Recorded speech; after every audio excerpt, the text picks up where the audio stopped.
Well, here at Fox 4, we know how important it is for you to trust us and the news we give you. We know not all information is created equal, and we have so much information all the time fighting for our attention. So we want to help you wade through it all and get to the facts. That's why news literacy is so important. EW Scripps, the company that owns Fox 4, has partnered with the News Literacy Project. That's a nonpartisan education nonprofit.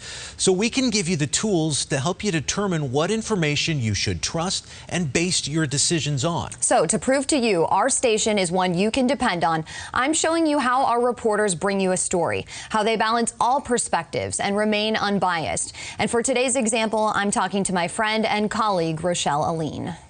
On January 6th, our country watched as a group of people broke into our nation's capital, shattering windows, breaking down doors, and destroying inside. Every TV news station in America, a lot of people have been looking at this footage, including us here at Fox 4, protesters turning violent, had to make difficult decisions on how to cover this unprecedented story. People from Southwest Florida are on their way back from D.C. this morning. They went to support President Trump and were there as protesters rushed the Capitol building. The man you're about to meet admits that he was among the trespassers storming past police. In full transparency, we debated whether to air his footage based on that admission. But we decided it offers perspective that our viewers otherwise usually wouldn't see. And how to cover everything that happened next. When you see those kind of images, it obviously riles up some kind of emotional response, no matter what side you're on, right? This is Fox 4 reporter Rochelle Aline. That the Capitol Police Chief is also planning to resign. She reported on the overflow of questions Fox 4 received about police response to those riots, including why it appeared to be different than the way police handled the Black Lives Matter protests last summer. How did you make sure that you were getting all perspectives and balancing both sides of that story?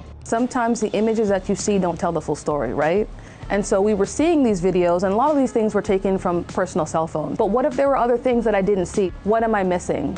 What's happening outside, you know, the camera frame that maybe I'm missing? After asking herself that question, Rochelle says her next step: who do I talk to in order to get both sides of the story? For her story, Rochelle talked to Chantel Rhodes. Not only were they slow to move, they were actually quite gracious. A community activist who organized several Black Lives Matter protests here in Southwest Florida. For the other perspective, Rochelle interviewed Dr. David Thomas. The entire job of law enforcement is to be neutral. A retired police officer of 20 years who now teaches forensic studies. And so I wanted to ask him, you know, when you see videos like these, as somebody who has worked in policing, were they unprepared, or were there things that maybe me as a viewer who doesn't know that world is missing? And that's kind of how I approached that story. They underestimated what was going to transpire. When you see images like that, it's going to bring up emotion. Yes, we feel those emotions because we're human, but it's part of our job to dig through those emotions and make sure that everybody who's touched by the story, who's involved in the story, is able to have their side heard. I want to thank Rochelle for participating in this story. And of course, if you have questions about how we approach stories here at Fox 4, feel free to ask us. Just email us at news@fox4now.com, send us a message on Facebook, and you can find more on news literacy when you go to our website, fox4now.com.